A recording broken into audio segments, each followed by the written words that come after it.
Palestinian hostages released in Israel were teenagers. They couldn't even get to say the word children, the Palestinians. So this is something we need to work on. This is our responsibility. We need to change this dynamics. There's also, in the media and beyond, with our politicians themselves. If we were a democracy, 74% of the people in Britain, according to the YouGov poll, support a for immediate ceasefire. Yet 84% of our politicians support not having a ceasefire, continuing of war. What kind of democracy are we living in? The war on democracy is taking place. It's not a representative of British people's sentiments. This is a representative of an ideology, of a concept, and of external powers who are influencing our own government. So these wars that are taking place on us is something we need to work on. But we don't need to be despondent on it. As you individuals here might know, that we are coming out in our hundreds of thousands. In America as well, hundreds of thousands of new ones.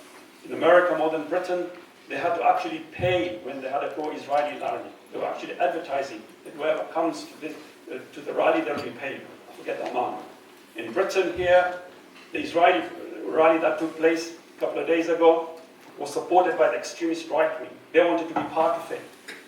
Right? In fact, one of the JNF, he was Islamophobe, he's been quoted as being a racist. This is the kind of people that are supporting them. So we have that disparity. So we are changing that sentiment, but we need to make that into political reality. So we need to continue with our work and effort. In the media, if you look up Al Jazeera, there's a group set up in America, an Israeli billionaire called Freedom for Peace. And they're collecting $50 million US, or they've already collected, and they're trying to counter the social media war against Israel because they feel the Palestinians are succeeding, and we are succeeding. Wow. Because we are on the side of haqq, we are on the side of truth, we're on the side of justice, and we have our youngsters who are using ingenuitive means in the social media, creating content, trying to change over that dynamics. So we need to become much more active in this. We need to move forward.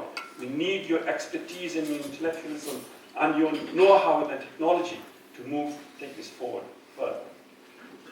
I also listen in the universities, the bias and the duplicity and the hypocrisy that is taking place. But we need to change that as well. There are people who are now standing up and be prepared to lose their job, but stand their ground. So they're giving a very high price. But we need to be enough of us that it becomes very difficult. We stand for justice, for freedom, and being on the right side of history. Because we will change the situation. And people will, when it comes to the apex of a crisis, the oppressor always becomes more extreme.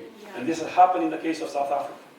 If you remember apartheid South Africa, those who are as old as I am will recall that the white supremacist regime and the supporters in Britain at the time, Margaret Thatcher, who was the Prime Minister, became so vocal that she called Nelson Mandela a terrorist, and she went further and said, he will never come to this country.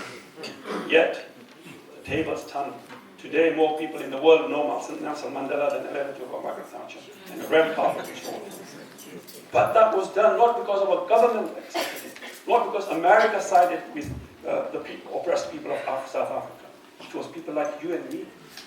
We came out week in, week out, demonstrating outside South Africa House in Trafalgar Square. We got arrested for that. That is what we need to be able to do. Continue with our effort, continue with our work, and try and change the dynamics. And together and united, we will change it. Because also, while living in Britain, we may feel that the world is against justice. We may feel the world is against the Palestinians. But remember, around the world, there's only a handful of countries that support Israel. In fact, in the UN resolution, when ceasefire was called for, it was only Britain and America. Just two. The world is a huge place. So we need to tap into that world society. The civil society needs to engage globally. We are not in the minority, we're in the majority. And that majority will bring about that change. And together with your effort, your work, your commitment, and join us in whatever work we're doing. Come and join us, friends of Al-Aqsa. Become our members, not financially. We don't need your money. Wallahi, we don't need your money, but we need your time. That is what is required, because every one of you in this